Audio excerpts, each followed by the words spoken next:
सागर में चल रही श्रीमद् भागवत कथा में विश्व प्रसिद्ध कथावाचक पंडित इंद्रेश जी महाराज ने कृष्ण जन्म के प्रसंग का वर्णन किया।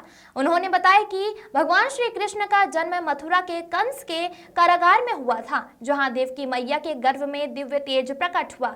महाराज जी ने कहा कि भगवान का अवतार हमेशा अत्याचार और अन्याय समाप्त करने के लिए होता है। उन्होंने यह भी कहा कि जीवन में सद्मार्ग से कायम हुआ धन ही सबसे फलदायी होता है। कथा के दौरान भक्ति गीतों ने भक्तों को भाव विभोर कर दिया। पंडित इंद्रेश जी महाराज ने बताया कि कथा की ललक और तत्परता ही कृष्ण लीला में प्रवेश का मार्ग है। कथा के समापन पर मुख्य यजमान शैलेंद्र कुमार जैन ने सपरिवार आरती की और कार्यक्रम का समापन हुआ। विशेष रूप से सजाए गए पंडाल में भगवान श्री कृष्ण का बाल स्वरूप प्रस्तुत किया गया। श्रद्धालुओं ने बाल कृष्ण को दुलार किया और मुख्य यजमान विधायक शैलेंद्र कुमार जैन ने भगवान कृष्ण का पालना झुलाया। आशीष तिवारी की बात सुनना, जिस पत्नी का अपने पति से बहुत प्रेम होता है ना, वो रसोई में कोई नई सामग्री बनाती है तो उस सामग्री को तब तक सुरक्षित रखती है जब तक उसका पति आकर के पहले उसको सेवन ना कर ले। फिर चाहे उसका भाई आ जाए, फिर चाहे उसके पिताजी आ जाएं, चाहे उसकी मित्र आ जाएं, चाहे कोई आ जाए, वो उस वस्तु को छुपा के फ्रिज में और रख देगी, बोले कोई और देख ना ले, ये मेरे प्रिय पति के लिए ही है। जो अति प्रिय होता है उसके लिए सामग्री बना करके सबसे छुपा ली जाती है। कहीं ना कहीं ठाकुर जी अगर किसी को वाणी नहीं देते हैं तो मानो ठाकुर जी ये कहना चाहते हैं तू संसार को या वाणी को देकर के उच्छिष्ट मत करे। कौ दिन मैं तेरे सामने आऊंगा, बस मुंह को ही तेरी वाणी सुननी है, या मारे तो को मैंने संसार के काजे वाणी ना दई। तू या वाणी से केवल मुंह को गा के सुनावेगो, मैं सुनूंगा तेरे शब्दन को, या हमारे संसार कहीं सुनकर के उच्छिष्ट नहीं कर दे, झूठा ना कर दे तुम्हारी वाणी को। इसलिए ठाकुर जी ने मूक बनाया। नेत्र ना देकर के ठाकुर जी बोले अरे भैया या नश्वर संसार को जितना देखोगे उतने यहां में फंसते चले जाओगे। इस संसार की माया जितनी दिखेगी उतने उसके प्रति आकर्षित होते चले जाओगे।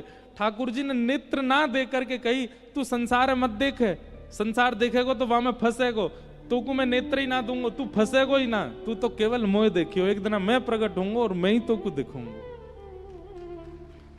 समझ रहे हैं बात को? ठाकुर जी ने जिन वैष्णवों को नेत्र ना दे करके, जिह्वा ना दे करके, श्रवण इंद्रिय ना दे करके अभावग्रस्त रखा है, इसका मतलब उसी प्रकार है जिस प्रकार प्रियतमा अपने प्रियतम के लिए सामग्री छुपा के रखती है कि जब वो आएंगे तभी इसको प्रस्तुत करूंगा। ठीक वैसे ही ये प्रतीक्षा करें, ठाकुर जी एक दिन आएंगे, और जिस दिन ठाकुर जी आएंगे जिस वस्तु का अभाव इनको पूरे जीवन रहा उसी वस्तु के भाव से ठाकुर जी इनको मिलेंगे, प्राप्त होंगे।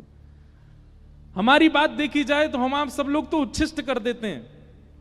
किसी को गाना अच्छा आता है तो संसार के आगे रिजवार गीत गा करके अपने स्वर से सबको उच्छिष्ट करा देता है अपनी वाणी। किसी को नेत्र मिले हैं तो वो पूरी दुनिया के कोने कोने देख लेता है,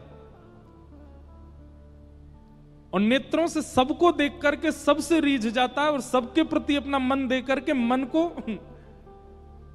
सब जगह बांट करके उसको उच्छिष्ट बना देता, झूठा कर देता। अब उच्छिष्ट वस्तु थोड़ी पाते ठाकुर जी, तो बिल्कुल ताजा वस्तु पाते, नई वस्तु। कहीं ना कहीं हमारी वाणी भी उच्छिष्ट हो चुकी है, हमारे नेत्र भी उच्छिष्ट हो चुके हैं, हमारी श्रवणेंद्रिय भी उच्छिष्ट हो सकी हैं, पर इन बालकों की अभी तक इंद्रियां बिल्कुल सुरक्षित हैं। अमनिया, उसको हमारे ब्रज की भाषा में कहते हैं अमनिया हैं, अभी किसी की दृष्टि नहीं पड़ी है, ठाकुर जी ही दृष्टि डालेंगे उस पर। यह भावना किसकी है? ये सूरदास जी की भावना है। सूरदास जी कहते हैं भैया मेरे नेत्र अभी अमनिया हैं।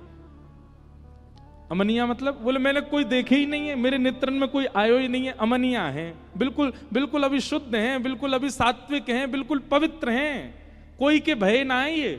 और अमनिया का ही भोग लगाते हैं ठाकुर जी।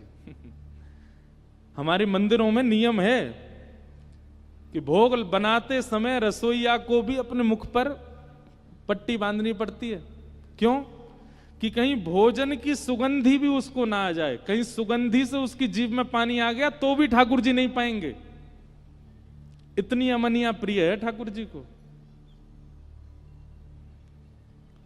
तो भैया, हम आप सबके नेत्र, हम आप सबकी वाणी, हम आप सबके तो मन आदि अमनिया तो रहे नहीं है। ना जाने कितनों ने इनका उपभोग कर लिया है, पर ये बालक जो यहां बैठे हैं इनकी तो अभी अमनिया है।